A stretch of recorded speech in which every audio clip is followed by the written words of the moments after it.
প্রিয় দর্শক, আমন্ত্রণ জানাচ্ছি আমাদের নিয়মিত অনুষ্ঠান ইয়াং নাইটে। আপনারা নিশ্চয়ই ভালো আছেন। আমি বেনাউল আছি আপনাদের সাথে আজকে। আর আমাদের সাথে স্টুডিওতে উপস্থিত হয়েছেন, স্টুডিওতে এবং স্টুডিওর বাইরে থেকে স্কাইপিতে কানেক্টেড হচ্ছেন দুজন তরুণ উদ্যোক্তা, Asad Iqbal, CEO gadget Bangla .com, এবং স্কাইপিতে আছেন আমাদের Promi Nahid, CEO 0 degree communication. দুজনে বেশ পরিচিত মুখ অনলাইনের, এবং তারা খুব ভালো করছেন, আস্তে আস্তে ভালো করছেন উঠছেন। তো আমরা আজকে তাদের এখানে আমন্ত্রণ জানানোর উদ্দেশ্য হচ্ছে, সম্প্রতি অর্থাৎ গত কয়েক ঘন্টা আগে এই 8, 9, 10 এপ্রিল মাসের, আমি আবারও বলছি 8, 9, 10 এই 3 দিন একটি বিশেষ ধরনের হাট, যেটাকে আমরা বলছি উদ্যোক্তা হাট। তারা একটা স্লোগান ছিল যে চাকরি খুঁজবো না, চাকরি দেব। এই স্লোগানটাকে মাথায় নিয়ে তারা শুরু করেছিল ধীরে ধীরে। এখন আস্তে আস্তে অনেক বড় আকারে এটা রূপ নিয়েছে। তো এ ধরনের আয়োজনের পেছনের গল্প কি, ভবিষ্যতে কি থাকবে বা কি ছিল, ইত্যাদি অনেক বিষয় নিয়ে, এমনকি বাংলাদেশে উদ্যোক্তা অবস্থা কি, কি ধরনের উদ্যোক্তা আমরা চাই, নানান বিষয়ে আমরা কথা বলবো। তো আপনারা আমাদের সাথে কথা বলতে পারেন, নানান প্রশ্ন করতে পারেন, মতামত দিতে পারেন। এই জন্য আপনাদের 81892117 নম্বরে, আমি আবারও বলছি 81892117 নম্বরে ফোন করতে পারেন। তো আমি শুরু করি আজকে আমাদের দুজন উদ্যোক্তা কে দিয়ে আলোচনা। প্রথমে আমি আপনাদেরকে দুজনকে স্বাগত জানাচ্ছি আমাদের এখানে সময় দেওয়ার জন্য, এবং অভিনন্দনও জানাচ্ছি যে আপনারা পরপর চতুর্থবারের মতো মনে হয় একটা চমৎকার আয়োজন শেষ করলেন। তো প্রথমে আসাদ ইকবাল, আপনার কাছে প্রশ্ন যে এই এবারের উদ্যোক্তা হাট ছিল চতুর্থবারের মতো। তো এই উদ্যোক্তা হাটের যদি আপনি সংক্ষেপে মোটামুটি কি ছিল, ওভারঅল আয়োজন সম্পর্কে একটু ধারণা দেন আমার দর্শকদেরকে। উদ্যোক্তা হাট তো মানে একটা গ্রামীণ কনসেপ্ট থেকে আসছে, যে ওখানে যখন হাট হয় ঠিক এভাবে এখানে উদ্যোক্তারা তাদের বিভিন্ন ধরনের পণ্য নিয়ে আসে। তো আমাদের উদ্যোক্তা হাটটা একদম কোনো নিশ আইটেম নিয়ে হয় না, যে এটা হচ্ছে চামড়ার মেলা বা এটা হচ্ছে 3 পিসের মেলা। বেসিক্যালি আমাদের গ্রুপে যেসব উদ্যোক্তা আছেন তারা যে ধরনের ব্যবসায়ী করতে চাচ্ছেন বা করছেন, তারা যারা যারা এখানে আসছেন তাদের সব পশটাই এখানে দেখা যায়। মানে এই যে হাট বা মেলা বলতে যেটা বুঝি আমরা, যে হরেক রকম জিনিসের সমাহার রাইট। থাকবে, বৈচিত্র্যময় জিনিস, জি যে জি শুধু ফার্নিচার মেলা না, চামড়া মেলা না। জি জি এটাই, এটা এক ধরনের সৌন্দর্য কিন্তু এই হ্যাঁ হ্যাঁ। ধরনের আয়োজনের। আচ্ছা, তো হ্যাঁ, কি কি ছিল আসলে? এবার অনেক ধরনের আইটেম ছিল। চামড়ার আইটেম যেমন ছিল 3 পিস মেয়েদের জামা কাপড়, তার সাথে ফার্নিচার আইটেম ছিল, এবং আমাদের এবার একটা স্পেশাল কর্নার ছিল বইয়ের। আচ্ছা, বইয়ের মোট 7টা কোম্পানি আমাদের এখানে স্টল দিয়েছিলেন, যে এখানে তারা বইগুলো মানে তাদের বইগুলো শো করেছেন। কারণ আমাদের একটা চাকরি খুঁজবো না চাকরি দেব গ্রুপে ইদানিং যেটা বেশি চর্চা হয়, যে পড়ার কোনো বিকল্প নাই। আচ্ছা, একটু মানে যদি ভালো করে কিছু অ্যাচিভ করতে চান অবশ্যই সেই ব্যাপারে পড়াশোনা করতে হবে। ডেফিনেটলি। সো উদ্যোগ যেহেতু বিজনেস, সো এই বিষয়ে একটু পড়াশোনা করা দরকার। সো এই জিনিসটা নিয়ে ইদানিং আমরা একটু করি। আর মনির স্যার তো একটা বইও লিখেছেন, পড়ো পড়ো পড়ো। ওই ওই আইডিয়াতেই আমরা আগাচ্ছি, যে এর আগের উদ্যোক্তা হাটগুলোতে কিন্তু এভাবে একটা আলাদা কর্নার ছিল না বইয়ের। এবার কিন্তু বইগুলো রেখেছি, যে হ্যাঁ বইগুলো পড়ার দরকার বা বই পড়ার অভ্যাস দরকার। কারণ আমরা তো ইদানিং বুকের চেয়ে ফেসবুকটা বেশি পড়ি। টেক্সট বুকের চেয়ে ফেসবুক। জি জি, এটাই আর কি। এই এই এছাড়াও কিছু সফট সার্ভিস ছিল, যেমন ডোমেইন হোস্টিং বিক্রেতা ছিলেন, তারপরে ফটোগ্রাফির আমাদের ফটোগ্রাফি পার্টনারও ছিলেন, যে ফটোগ্রাফি তারা হচ্ছে প্রফেশনালি ফটোগ্রাফি প্রোভাইড করে, বিয়ের অনুষ্ঠান থেকে শুরু করে এবার ই কমার্স ফটোগ্রাফির জন্য তাদের একটা সার্ভিস ছিল। মানে এটা হচ্ছে কি এক ধরনের, যারা আপনারা স্টার্ট আপ, যারা এক জি, ধরনের ছোট করে শুরু করেছে, আস্তে আস্তে আস্তে করছে, তাদেরকে নিয়ে করা, যে বড় বা মাঝারি ধরনের উদ্যোক্তারা আসলে এখানে ছিল না। বড় ধরনের উদ্যোক্তা বলতে আমাদের এবারে টাইটেল স্পন্সর ছিল আজকের ডিল। এর আগেও একবার বৈশাখী এর আগের উদ্যোক্তা হাটেও তারাই ছিলেন। আর উদ্যোক্তা হাট আমাদের গ্রুপটা কেন, যারা একদম এন্ট্রি লেভেল থেকে শুরু করে তাদের সাপোর্টটা বেশি দরকার। রাইট। যাদের ফাইন্যান্সিয়াল ব্যাকআপটা আছে তাদের কিন্তু কনসালটেন্সি ফার্ম থাকে বা অনেক ধরনের একটা স্টোরে বড় দোকান থাকে, জি জি অনলাইনে বিক্রি বেচা কেনার ব্যবস্থা থাকে, সব ধরনের। আচ্ছা, একজন দর্শক আছেন, আমি দর্শককে ফোন নিয়ে তারপরে আমি আবার কথা বলবো। প্রিয় দর্শক, আপনি আপনার নাম এবং পরিচয় জানিয়ে কথা বলুন। আমার নাম মোহাম্মদ সালাউদ্দিন বাবু। আপনি কি দয়া করে টেলিভিশনের ভলিউমটা কমিয়ে দিবেন? জি জি শিওর। জি, বলুন। আমার নাম মোহাম্মদ সালাউদ্দিন বাবু, আমি চট্টগ্রাম থেকে বলছিলাম। জি, প্লিজ। আমি একজন উদ্যোক্তা ব্যবসায়ী। আমি আমার একটা সুপার স্টোর আছে। হুম হুম। বিষয়টা হচ্ছে আমি আহ, যে উদ্যোক্তা যে মেলাটি হয় সেটি কি শুধুমাত্র ঢাকা শহরে হয়? এটি বন্দর নগরী চট্টগ্রামে বা দেশের প্রত্যন্ত অঞ্চলগুলো থেকে এনে বিভিন্ন জায়গায় করা যায় কিনা? জি, বিশেষ করে আপনাকে অনেক দেশের ধন্যবাদ, খুবই চমৎকার প্রশ্ন। এবং আমি এই প্রশ্নটি করতামও, যে আমরা সাধারণত দেখে থাকি শুধু উদ্যোক্তা হাট বা উদ্যোক্তা মেলা না, যে কোনো ধরনের আয়োজন আমরা খুব চট করে করে ফেলি ঢাকা শহরে। মানে ঢাকা শহরটাই যে পুরো বাংলাদেশ না, এটা কিন্তু আমরা অনেক সময় ভুলে যাই এবং অনেক কিছু মিস করি আমরা। তো আপনাদের এই ধরনের কোনো পরিকল্পনা আছে কিনা? না, আর দর্শক সালাউদ্দিন বাবুকে ধন্যবাদ আর কি জি জি প্রশ্নটা করার ধন্যবাদ জন্য। আপনার প্রশ্নের জন্য। আপনার জ্ঞাতার্থে জানিয়ে রাখি যে আমাদের একটা উদ্যোক্তা উৎসব হয়েছিল চিটাঙে, এটা সম্ভবত 2015-এর দিকে। এরপরে আসলে যেটা হয়, লোকাল অর্গানাইজার পাওয়া একটা টাফ ব্যাপার। আর দ্বিতীয় জিনিস হচ্ছে সবাই আসলে সংগঠন, মানে নিঃস্বার্থভাবে সংগঠনকে হেল্প করার মানসিকতা সবার থাকে না। যেমন আজকে উদ্যোক্তা হাটের পরে আমরা গ্রুপে একটা প্রশ্ন পেলাম বরিশাল থেকে একজন, উনি মানে জানতে চাচ্ছিলেন যে বরিশালে এটা সম্ভব কিনা। আমাদের সহজ জিনিস হচ্ছে যে হ্যাঁ, আমাদের কিছু, এখন আমরা যেহেতু অলরেডি 4টা হাট করে ফেলেছি, সো আমাদের কিন্তু কিছু ফরম্যাট চলে আসছে যে এরপরে এইটা হবে, এরপরে এটা করা উচিত, এখানে বলা উচিত আমরা এটা করব, তুমি এটা করবা, তুমি এটা করবা। তো বরিশালও যদি হয়, মানে সবসময় ওয়েলকাম, বাংলাদেশের প্রত্যন্ত যে কোনো জায়গায় যে কেউ যদি করে ওয়েলকাম। কিন্তু আপনি যে বললেন যে সবার ওই ধরনের মানসিকতা, যেটা যে ভলেন্টিয়ার করবে, জি। কষ্ট করবে বা দায়িত্ব নেবে, লিড নেবে, কিন্তু এইটা কি চাকরি খুঁজবো না চাকরি দেব, এই গ্রুপের কি এরকম কোনো চিন্তা ভাবনা আছে কিনা যে ভবিষ্যতে এরকম মানসিকতা তৈরি হয়ে যাতে? এই প্রশ্নটা আমি আপনার কাছে করব না, প্রমিনাহিদের কাছে জানতে চাবো। প্রমি, শোনা যাচ্ছে? হ্যাঁ ভাইয়া, শোনা যাচ্ছে। হ্যাঁ, প্রমি আমার কি বলে খুব কাছের ছোট ভাই আর কি। আচ্ছা। প্রমির কাছে জানতে চাইবো যে ও তো অনেকদিন ধরে এ ধরনের কাজের সাথে যুক্ত, যে আপনারা এই পরিশ্রম করছেন, নিজের ব্যবসা আছে, তারপরেও একটা গ্রুপ চালিয়ে নিচ্ছেন, তারপরে আপনারা অনেককে ডেকে নিয়ে আসছেন, আয়োজন করছেন, তো শুধু কি আপনারাই করবেন নাকি আপনারা আরো অনেককে তৈরি করবেন আপনাদের মতো? ভাইয়া, আমরা যখন এটা শুরু করি সেটা হচ্ছে 2011 সালের 13 এপ্রিল। তখন আসলে আমরা ভাবি নাই যে ফেসবুকের মতো একটা ওপেন প্ল্যাটফর্মে মানুষ আসলে তার বিজনেস সিক্রেসি গুলো শেয়ার করবে। আচ্ছা। যখন আমরা শুরু করি তখন আমরাই যে সব জানি তাও কিন্তু না। হ্যাঁ, এই গ্রুপটা আসলে একটা ওপেন প্ল্যাটফর্ম। কেউ হয়তো এসে জিজ্ঞাসা করলো যে আমার এই জিনিসটা লাগবে, আমি আমার বিজনেসের জন্য কিছু টি শার্ট বানাবো, আমার কিছু বা অ্যাকাউন্টিং এর জন্য কিছু সফটওয়্যার লাগবে। তো সব সময় যে অ্যাডমিন, আমরা যারা অ্যাডমিন আছি তারাই যে আসলে আনসার দিই তা না, আসলে অন্যরাও কিন্তু এখানে এসে ওই সহযোগিতাটা করছে। তো আমার মনে হয় এটা ধীরে ধীরে বাড়ছে এই মানসিকতাটা। কারণ সবাই আচ্ছা। এখন জানে যে আসলে শেয়ার করলে লস নাই, আসলে আর শেয়ার হ্যাঁ করলে হ্যাঁ। আসলে এটা আরো বাড়তেছে। জি জি। এবং এখানে এই জিনিসটা আসলে সবচেয়ে বেশি হয়। আসাদ ভাই একটু আগে বললেন যে আমরা চিটাগাঙে আসলে আমরা 2টা উদ্যোক্তা উৎসব করছি ওখানে। আচ্ছা হ্যাঁ, আচ্ছা তো ওখানেও কিন্তু একটা বেশ ভালো একটা গ্রুপ ক্রিয়েট হয়েছে। আচ্ছা হ্যাঁ, আচ্ছা। এবং ওখানেও বেশ আমাদের বেশ বড় একটা গ্রুপ আছে যারা নিজেরা মাঝে মধ্যে বসে ওখানে, তারা উদ্যোক্তা আড্ডা করে ওখানে, মাঝে মধ্যে ওখানে সেমিনার ওয়ার্কশপ গুলা হয়। এবং যেটা হয়, আমরা যেটা দেখি আমাদের দেশে কিন্তু উদ্যোক্তা হওয়ার জন্য ওই প্রপার যে এনভায়রনমেন্ট, ওই পরিবেশটা কিন্তু আসলে আমাদের এখানে নাই। আমরা প্রচুর প্রবলেম ফেস করি। আমরা প্রায় সিলিকন ভ্যালি বলি, বা আমরা ইউরোপে আমেরিকাতে বিভিন্ন রকম উদাহরণগুলো আমরা বলি যে গুগল, ফেসবুক এইগুলোর ব্যাপারে। বাট আমাদের দেশের এনভায়রনমেন্টটা কিন্তু একটু ডিফারেন্ট।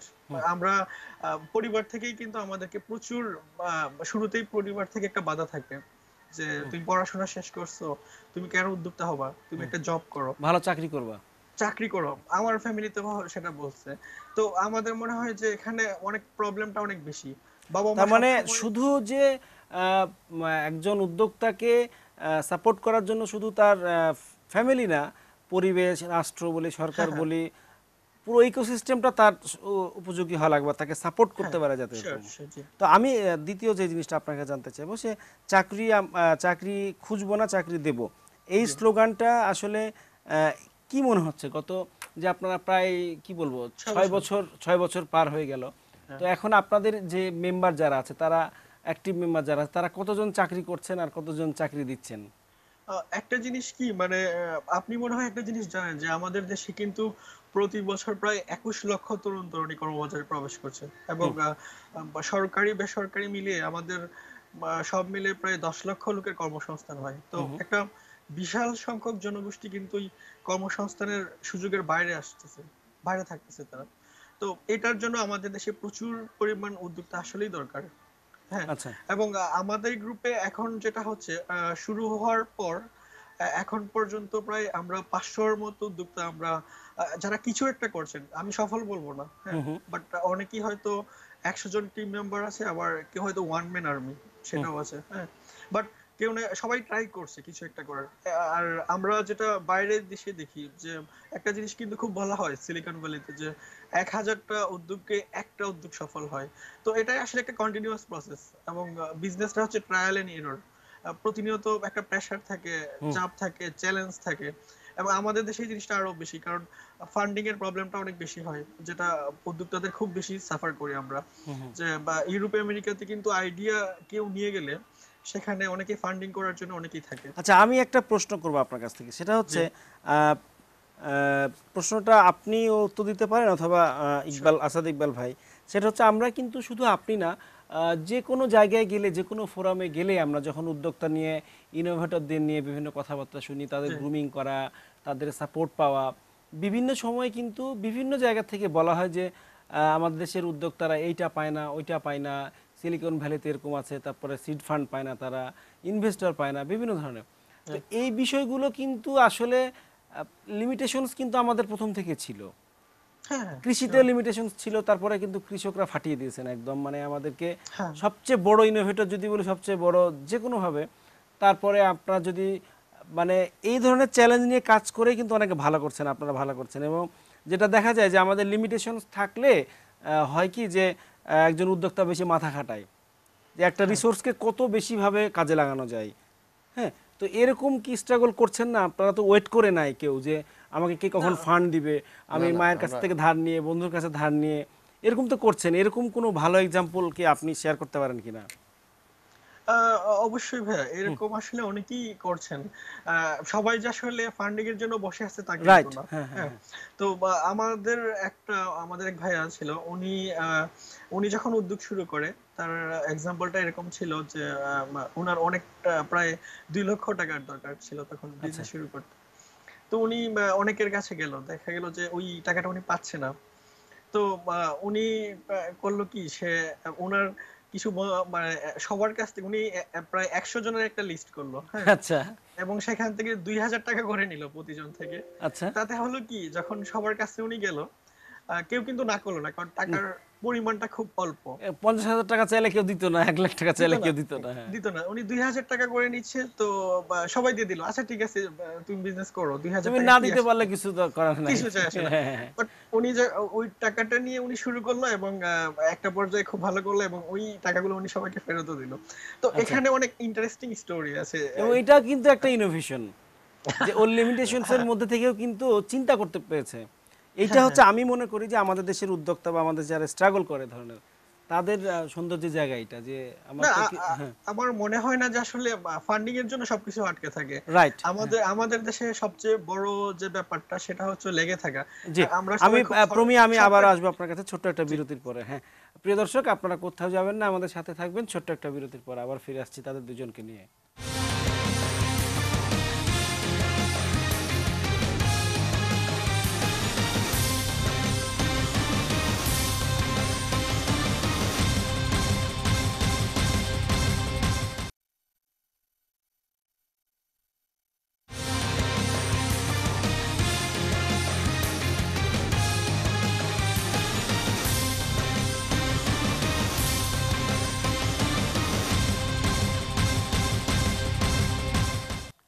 প্রিয় দর্শক, বিরতির পর আবারও ফিরে আসলাম। আমাদের সাথে আছে Asad Iqbal, CEO gadget Bangla .com, এবং প্রমি নাহিদ, উনি স্কাইপিতে আমাদের সাথে সংযুক্ত হয়েছেন, 0 ডিগ্রি কমিউনিকেশনসের সিইও।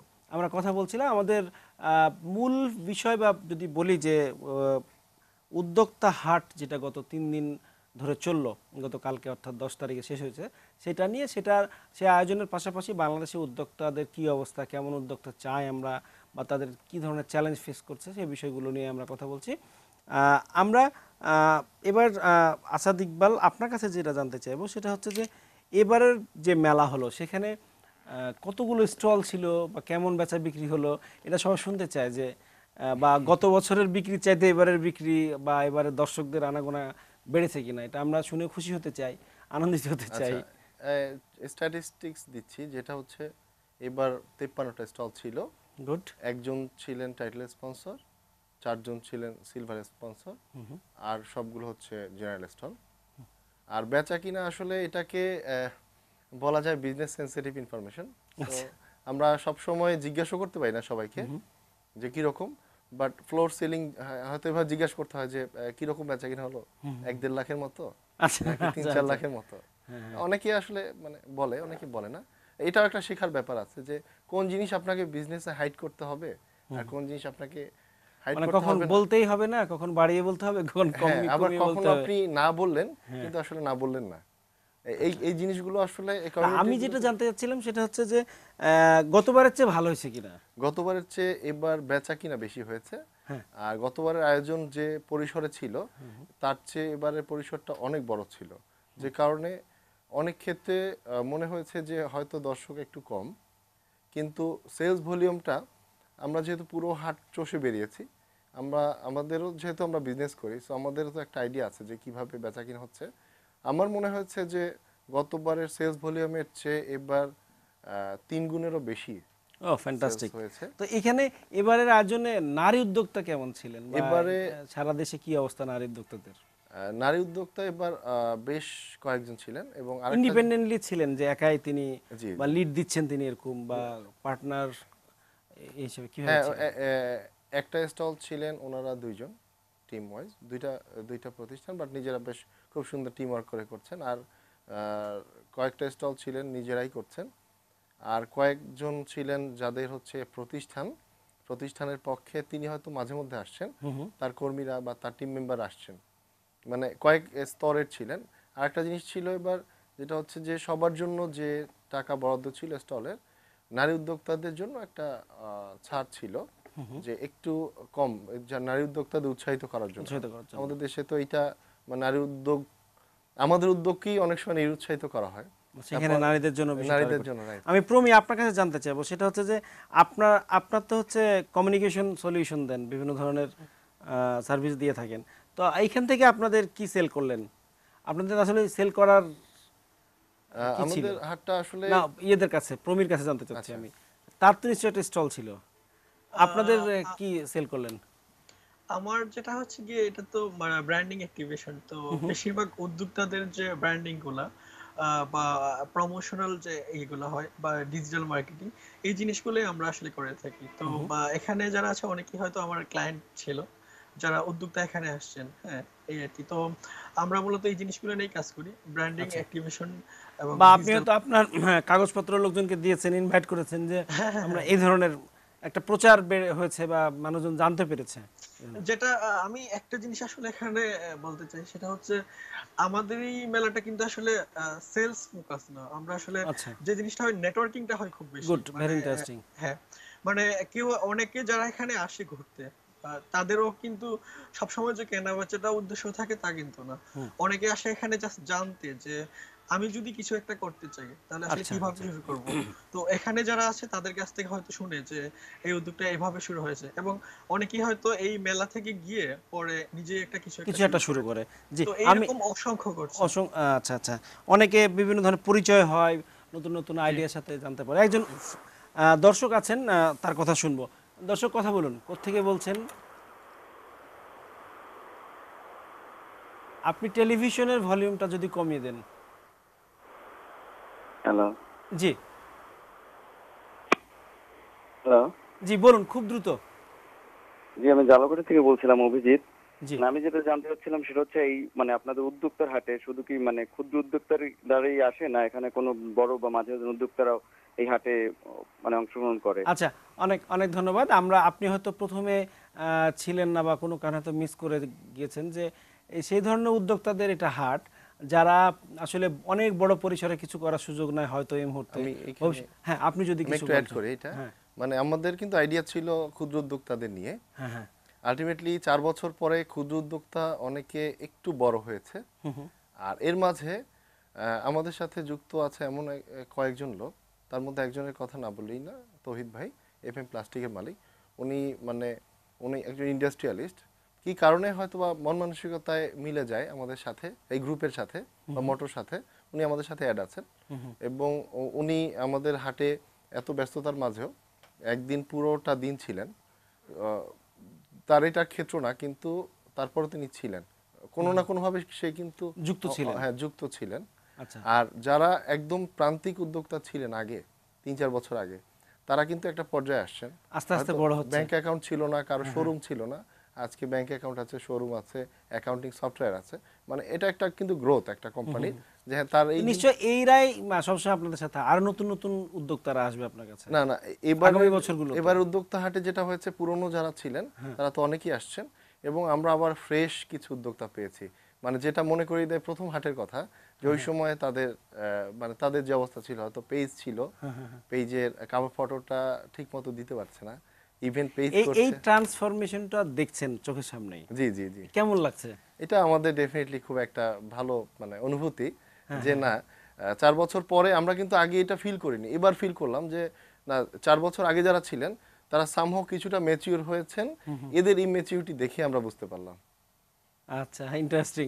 আচ্ছা প্রমি, আপনার কাছে এবার জানতে চাইবো, সেটা হচ্ছে যে আপনাদের এই উদ্যোক্তা হাটে একটা জিনিস আমি লক্ষ্য করলাম, যে শুধু এটা টেক বেসড না, এটা হ্যাঁ সাম্প্রতিক সময়ে আমরা দেখছি খুব ভালো একটা ট্রেন্ড বলবো না, কি ধরনের ট্রেন্ড বলবো আমি আসলে নিজে বুঝতে পারছি না, যে টেক বেসড উদ্যোক্তাদের মধ্যে একটা ভয়ানক ক্রেজ দেখা যাচ্ছে আমাদের মধ্যে, যে খুব তারা অনেক কাজ করছেন বিভিন্ন জায়গায়, বিভিন্ন ফোরামে, গ্রুমিং বলি, ট্রেনিং বলি, তারপরে বিভিন্ন রকম আলাপ আলোচনা অনুষ্ঠানে, যে টেক বেসড উদ্যোক্তারা বেশ সামনের দিকে আছেন।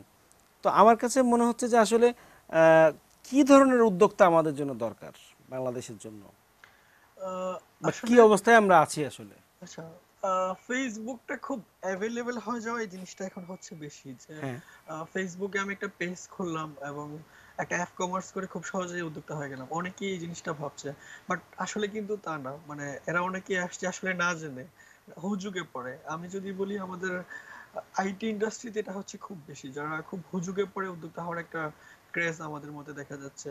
যারা ফেসবুকে পেজ খুললো, নিজে একটা নীলক্ষেত থেকে একটা ভিজিটিং কার্ড করলো এবং ধরে নিচ্ছে যে সে একজন উদ্যোক্তা এবং নিজেকে আইটি উদ্যোক্তা পরিচয় দিচ্ছে। বাট আমার মনে হয় যে যারা খুব না জেনে যারা আসছে, বা যারা আইডিয়াকে খুব বেশি ফোকাস করতেছে, আমাদের উদ্যোক্তাদের একটা ট্রেন্ড হচ্ছে সবাই খুব বেশি আইডিয়া নিয়ে মাথা ঘামাচ্ছে, বাট আইডিয়া তো আসলে আইডিয়া না যদি আমি ওটাকে ইমপ্লিমেন্ট ইমপ্লিমেন্ট করতে করতে না না পারি। পারি। তো সবাই ভাবে যে আমি আইডিয়া নিয়ে আসলাম, আমি হয়তো একটা এটা করব ওটা করব, বাট যে একটা ম্যারাথন রেস, মানে আমি খুব সহজে একটা ফেসবুক পেজ খুললাম, আমি একজন এন্টারপ্রেনার হয়ে গেলাম, আসলে কিন্তু তা না। তো আমি এখানে একটা জিনিস অ্যাড করি, সেটা হচ্ছে আমাদের ইউনিভার্সিটিতে আমরা প্রচুর বিজনেস কেস কম্পিটিশন দেখি, এবং ওখানে যারা অ্যাওয়ার্ড পায় বা যারা বিজয়ী হয়, তাদের সঙ্গে তারা কিন্তু ইউনিভার্সিটি থেকে পাশ করে কিন্তু ওই উদ্যোগগুলা কিন্তু ইন্ডাস্ট্রিতে আসতেছে না। তার মানে ইউনিভার্সিটির সঙ্গে আসলে ইন্ডাস্ট্রির একটা খুব ভালো একটা গ্যাপ আছে, যেখানে আমরা এটা প্রায় এটা কিন্তু ইনোভেশন গ্লোবালি সারা বিশ্বেই দেখা যায় যে মার্কেটের সাথে একাডেমিয়া, যে এটা গ্যাপ ইন্ডাস্ট্রির সাথে একাডেমিয়া। আচ্ছা একটা বড় আরেকটি বিষয় আমি যুক্ত করতে চাই আমার ওই প্রশ্নের সাথে, সেটা হচ্ছে যে আপনি বলছিলেন খুবই ইন্টারেস্টিং একটা বিষয়, যে আমরা সবসময় চমক দেওয়ার মতো কিছু নিয়ে আসি, অনেক চমৎকার একটা আইডিয়া, কিন্তু আমরা এটা কখনো চিন্তা করি না বেশিরভাগ ক্ষেত্রে, যে এই চমকপ্রদ আইডিয়াটি আমার কমিউনিটির কোনো হেল্প করবে কিনা, আমার কমিউনিটি কোনো পারপাস সার্ভ করবে কিনা। যদি সেটা কমিউনিটির কাজে উপযুক্ত না হয়, কমিউনিটিকে হেল্প করতে না পারে, সেটা কি আদৌ টেকসই হবে সেই ইনোভেশনটি বা সেই উদ্যোগ? আহ, আসলে এখানে একটা জিনিস কি, বিজনেস মানে হচ্ছে একটা প্রবলেম সলিউশন। আমাদের সমাজের কোনো না কোনো প্রবলেম সলিউশন করে আসলে বিজনেস হয়। তো অনেকে আসলে ওই জিনিসটা ভাবে না, বা সবাই খুব চটকদার কোনো আইডিয়া নিয়ে আসতে চায়। এবং সবাই এখন আমাদের দেশে একটা খুব ট্রেন্ড হয়েছে যে প্রচুর বিজনেস কেস কম্পিটিশন হচ্ছে, প্রচুর আইডিয়া কম্পিটিশন হচ্ছে, পুরস্কার প্রদান হচ্ছে, আইডিয়া পুরস্কার কম্পিটিশন। প্রদান হচ্ছে, সবাই খুব আইডিয়া নিয়ে যাচ্ছে, পিচ করতেছে ইনভেস্টরদের সামনে। বাট ফেসবুকে প্রচুর ফ্যান ফলোয়ার অনেক উদ্যোক্তাদের, বাট কেউ কিন্তু আসলে দিন শেষে ওই সেলস এর দিকে তাকাচ্ছে না। But ওইটাই কিন্তু সবচেয়ে বেশি গুরুত্বপূর্ণ। আমি যাই করি আমাকে কিন্তু ইনকাম করতে হবে, আমার বিজনেসটা আচ্ছা, কিন্তু আমি তাহলে উদ্যোক্তা হাট থেকে আলোচনা আসলে বাংলাদেশের উদ্যোক্তা পরিস্থিতি নিয়েই শুরু হচ্ছে। আমি যদি এই প্রশ্নটি আসাদ ইকবাল আপনার কাছে জানতে চাই, সেটা হচ্ছে যে ও যেটা বললো, প্রমি যেটা বলছিল, সেটা হচ্ছে যে আমি যদি ভুল না করে থাকি প্রমি, সেটা হচ্ছে আপনি বলছিলেন যে একটা বিজনেস মডেল থাকা লাগবে, হুম। তাই নাকি? হ্যাঁ, হ্যাঁ, যে একটা বিজনেস মডেল থাকা লাগবে। কিন্তু এখন আমরা দেখি অনেক সময় যে কোনো একটা নতুন আইডিয়া আসলো, কোনো একটা উদ্যোক্তা শুরু করলেন, হয়তো তার অনেক টাকা পয়সা আছে বা সে টাকা পয়সা কালেক্ট করেছে, তারপরে তাকে যদি জিজ্ঞেস করা হয় এটার বিজনেস মডেল কি বা কীভাবে টেকসই হবে, এটা কতদিন সময় লাগবে, টেন্ডেন্সি লক্ষ্য করা যায় কি যে এরকম, এটা তো আমি সরকারের কাছে বিক্রি করে দেবো, সরকার এটা টেক ওভার করবে।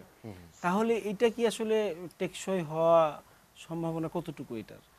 না, এটা আসলে মানে আমি বুঝতে পেরেছি আপনি। কারণ বড় বড় উদ্যোগগুলো যদি আমরা দেখি, তাহলে কেউ কিন্তু গভর্নমেন্টের কাছে বিক্রি করতে চায় না, ফেসবুক বলি বা গুগল বলি বা যে startup। আপনারা কিভাবে দেখছেন? আপনারা তো সিলিকন স্ট্রাগল ভ্যালির যে করছেন। বিজনেস আমি মডেলটা, কিন্তু মানে আমি কিন্তু নামি নাই, কাজ করি নাই, আমার কাছে যেটা আমার অবজারভেশনটা শেয়ার করলাম। সিলিকন ভ্যালির বিজনেস মডেল আর আমাদের বিজনেস মডেল আসলে আলাদা। আলাদা হয় উচিত। হ্যাঁ, ওখানে ভিসি কোম্পানিগুলো আছে, ভেঞ্চার ক্যাপিটাল, মানে আলটিমেটলি আপনি যদি কোম্পানি শুরু করেন, আপনি একটা সার্টেন টাইম পরে ইনভেস্টর নেওয়ার পরে আপনি সিঙ্গেললি কোম্পানিটা ওন করেন, একটা পার্সেন্টেজ ওন করেন। আর যাদের এখানকার ইন্টেনশন যে মানে আমি এটা মানে তৈরি করছি, কোনোভাবে বিক্রি করে দিব, মানে এটা তো আসলে মানে ইন্টারাকশন হচ্ছে না কোথাও, বিজনেস সেটা ভার্চুয়াল হোক আর ফিজিক্যাল একটা কাজ হোক, যখনই কোথাও ইন্টারাকশন হবে না তখন সেটা সার্ভাইভ করবে না। আরেকটা আমি পয়েন্ট আপনাকে বলি, মানে এই প্রমিন হাইদের সাথে যেটা আলাপ করছিলেন, এই যে ইন্ডাস্ট্রির যে গ্যাপ, ইন্ডাস্ট্রি গ্যাপ তো পৃথিবীতে আছে, বাংলাদেশে তো অনেক আছে। আমাদের উদ্যোক্তা হাটে এবার আমরা আমন্ত্রণ জানিয়েছিলাম ডেপুটি ইউনিভার্সিটিকে, বিকজ একমাত্র এই ইউনিভার্সিটিতে এন্টারপ্রেনারশিপ নামে একটা সাবজেক্ট আছে 4 বছরে। আচ্ছা, তো ওনারা এসেছিলেন, আশা করি এই যে কোলাবোরেশনটা, এই কোলাবোরেশনটা আমাদের সাথে বাড়বে, বিকজ একাডেমিকে একটা গুরুত্ব আছে সব জায়গায়। তো আমরা একটা ভাবে শুরু করেছিলাম, ব্যবসাও আমরা ডান পকেটের টাকা বাম পকেটে নিচ্ছিলাম, সার্টেন টাইম পর সফটওয়্যার নিয়ে আসলাম, লোকজন আসলো, অ্যাকাউন্টেন্ট আসলো, এরপর অডিটর আসলো, মানে এটা কিন্তু বাড়ে, ট্রেড লাইসেন্স হলো, ব্যাংক অ্যাকাউন্ট হলো। ঠিক সেভাবে বিজনেস মডেল যে একটা কতটা জরুরি একটা বিজনেসের ক্ষেত্রে, আমি একটা চিন্তা করলাম যখনই আমি একটা ফরম্যাটে ফেলতে গেলাম যে না এটা আসলে ইউজেবিলিটি কতটুকু বা এটা আসলে সার্ভাইভ করবে কিনা। সো ওই একটা ফরম্যাটে গেলে পরে আমার কল্পনাটা আসলেই কল্পনা নাকি আকাশ আসলে আসলে এটা বাস্তবায়নযোগ্য, হ্যাঁ ওইটা আমরা বুঝতে পারবো। সো এই ফরম্যাটে আমরা যাচ্ছি, এটা এবার শুরু হলো, হয়তো সময় লাগবে।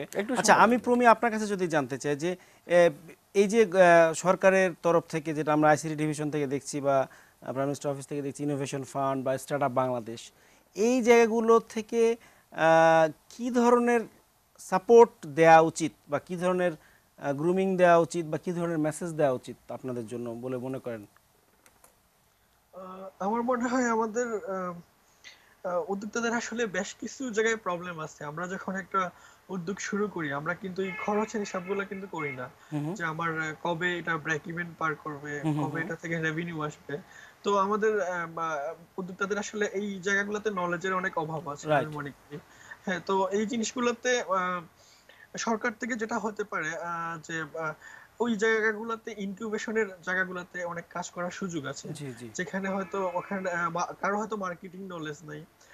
আমরা আমাদের গ্রুপে যেটা করি, আমরা প্রায়ই কিন্তু বিষয়ভিত্তিক কিছু সেমিনার ওয়ার্কশপ করি, সেটা হচ্ছে গিয়ে মার্কেটিং, অ্যাকাউন্টিং, ম্যানেজমেন্ট, ব্র্যান্ডিং, নানান ধরনের, মানে একটা ব্যবসা পরিচালনা করার জন্য যে যে ধরনের স্কিল দরকার হয়। হ্যাঁ, কারণ আমাদের উদ্যোক্তারা আসলে আপনি আইটি উদ্যোক্তাদের কথা বলছিলেন, বেশিরভাগ আইটি উদ্যোক্তারা আসলে জানেন না কিভাবে তার প্রোডাক্ট মার্কেটিং করতে হবে বা তার ফাইনান্সিয়াল ব্যাপারগুলো। না, আমার কথা হচ্ছে যে তাকে জানতে হবে না, একজন ইনোভেটরকে অ্যাকাউন্টেন্ট হওয়া বা মার্কেটিয়ার হওয়ার দরকার নাই, কিন্তু তাকে তার টিমে সে ধরনের লোক থাকা লাগবে, তাকে বুঝতে হবে বিষয়টা। সবাই, হ্যাঁ, অনেকে হয়তো খুব ভালো মার্কেটিং বুঝেন, কিন্তু সে হয়তো বিজনেস ডেভেলপমেন্টটা নাও বুঝতে পারেন।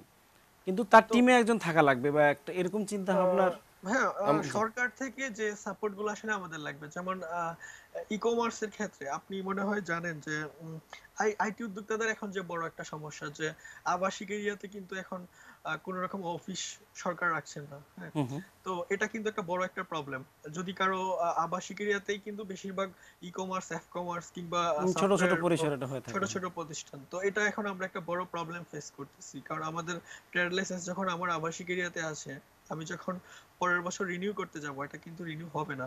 তো এটা একটা বিশাল একটা প্রবলেম আমাদের উদ্যোক্তারা ফেস করবে আচ্ছা খুব আচ্ছা, এখানে শীঘ্রই। সরকার সাপোর্ট করতে পারে। সাপোর্ট আমি করতে আমি পারে। আবার আসাদ ভাইয়ের কাছে চলে যাব, যে একজন উদ্যোক্তা তো গিয়ে মেলায় বসলেন বা হাটে বসলেন, কিন্তু নতুন নতুন উদ্যোক্তা তৈরি করার ক্ষেত্রে যারা আগামীতে আসবে বা যারা এসে ইমপ্রেসড হচ্ছে আর আমি তো কোনটা শুরু করতে পারি, তো তাদের ধরেন অ্যাকাউন্ট খোলা আপনি যেটা বলছিলেন, তারপর তাদের রেজিস্ট্রেশন নেওয়া, কোন ডেস্কে যেতে হবে, এই ধরনের কিছু বেসিক নলেজ দরকার। এখন তো আপনাদের পক্ষে বা এককভাবে কারো পক্ষে সম্ভব না যে সবাইকে ট্রেনিং দেয়া।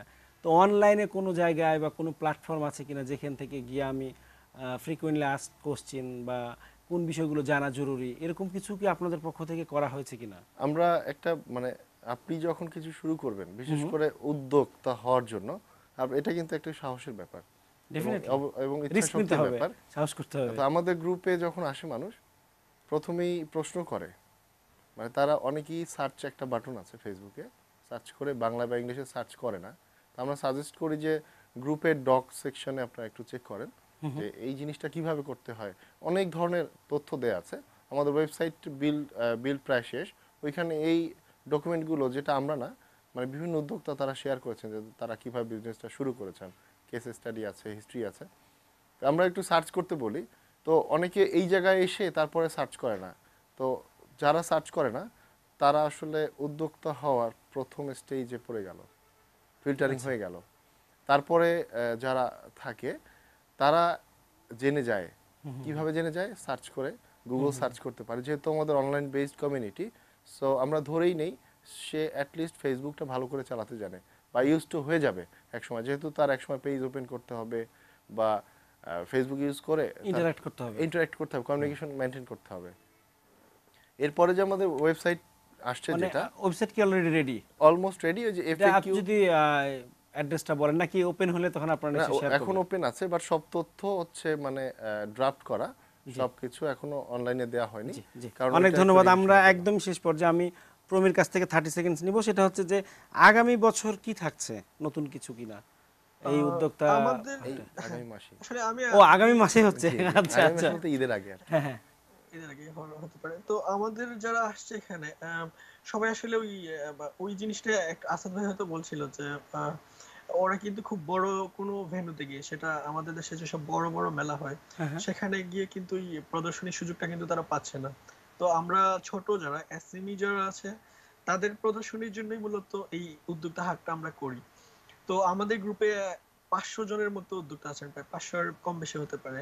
তো অনেকেই কিন্তু এখানে আসতে পারে নাই। তো আমরা আগামীতে চাচ্ছি আরো একটু বড় আকারে করব, যাতে আরো অনেকেই যারা এবার হয়তো সেটা আগামী আগামী ঈদের আগে, রোজার হ্যাঁ, ঈদের আগে। রোজার ঈদের আগে। জি, আপনাকে অনেক ধন্যবাদ প্রমি।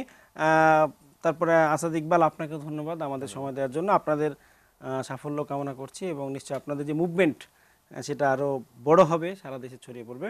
প্রিয় দর্শক, আজকের মতো আমরা এখানে শেষ করব। নিশ্চয়ই আপনারা যারা আজকে আমাদের ইয়াং নাইট দেখছেন, সেটা ঢাকা শহর না, সারা বিশ্বে এবং বাংলাদেশের বিভিন্ন অঞ্চল থেকে নিশ্চয়ই আপনাদের মধ্য থেকে কোনো একজন উদ্যোক্তা এগিয়ে আসবেন, তারা তাদের মতো করে তাদের পরিমণ্ডলে এ ধরনের আয়োজন করবেন এবং আপনারা শুধু চাকরি না খুঁজে নিজেই কিছু করবেন এবং অন্যকে চাকরি দিবেন, এরকম মানসিকতা তৈরি করবেন, দেশের জন্য কাজ করবেন। সবাই ভালো থাকবেন, শুভরাত্রি।